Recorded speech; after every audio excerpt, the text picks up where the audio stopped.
Blake Lively allegedly threatened to leak embarrassing private texts from bestie Taylor Swift unless the pop star agreed to publicly back the actress in her feud with co-star Justin Baldoni. DailyMail.com can exclusively reveal.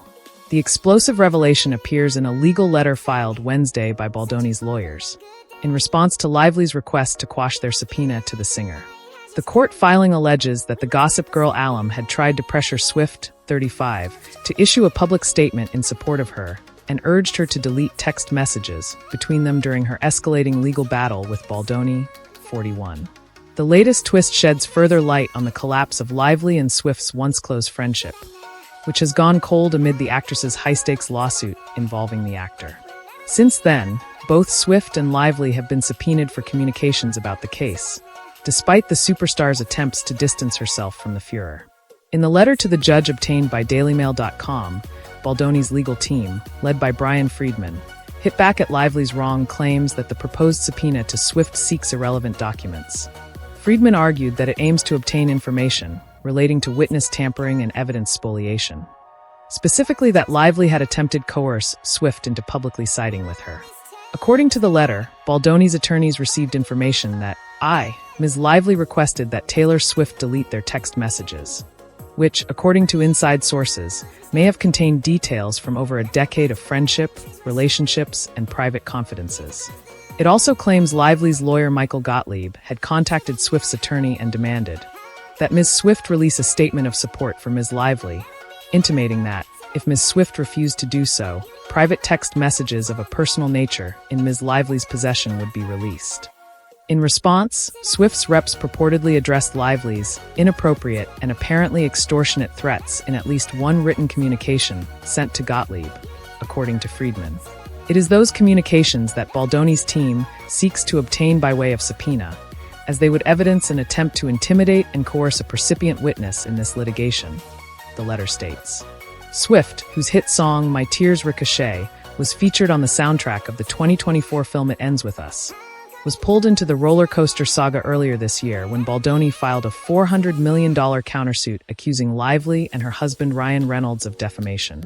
Explosives text messages from Baldoni's complaint revealed Lively had referred to the superstar singer and her husband as my dragons in a bid to intimidate him over ill-fated flick It Ends With Us.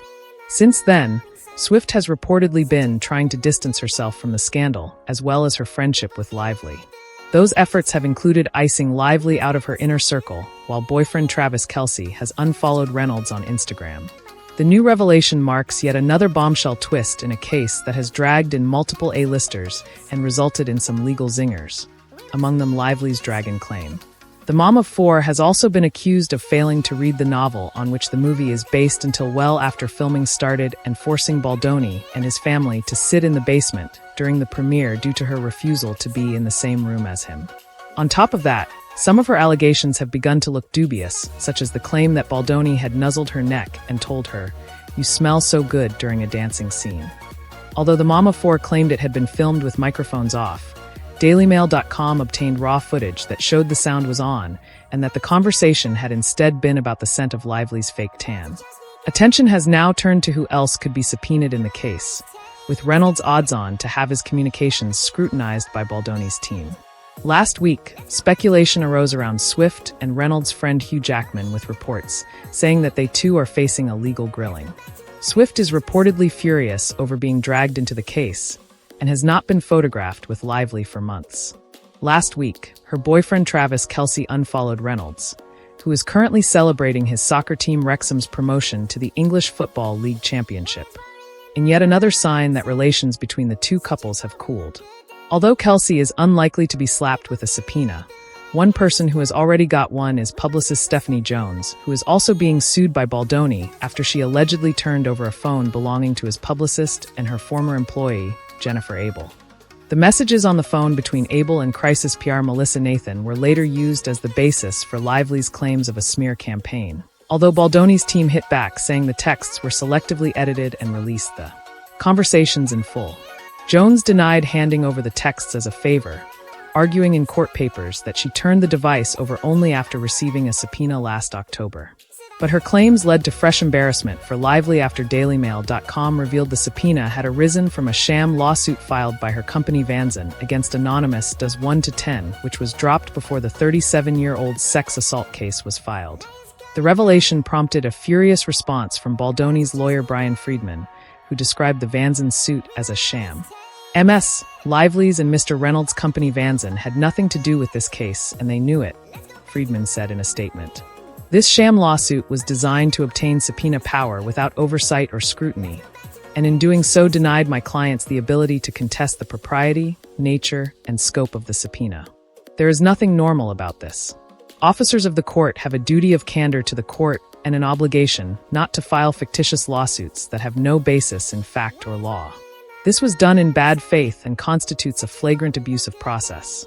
Last week, DailyMail.com revealed that the superstar singer was left devastated when she was subpoenaed as a witness in the case.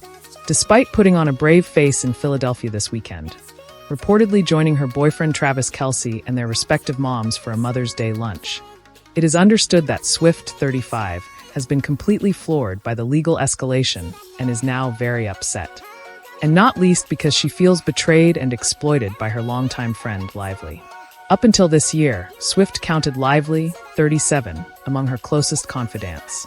They lived just a stone's throw away from each other in New York's trendy Tribeca neighborhood, and Swift is godmother to Lively's 3 daughters. But things soured in December when Lively sued Baldoni, her co-star and director in the It Ends With Us movie adaptation of the popular Colleen Hoover novel. The following month, when Baldoni filed a countersuit accusing Lively and her husband Ryan Reynolds, 48, of defamation, Swift was dragged into the mix. Contained in Baldoni's filing were screenshots of text messages and emails that named Swift. One particularly uncomfortable exchange allegedly shows Lively referring to herself as Khaleesi, a character in Games of Thrones, and to Swift as one of her dragons. Baldoni also claimed that Swift was present at a pivotal meeting about the movie, held by Lively and Reynolds at their New York penthouse.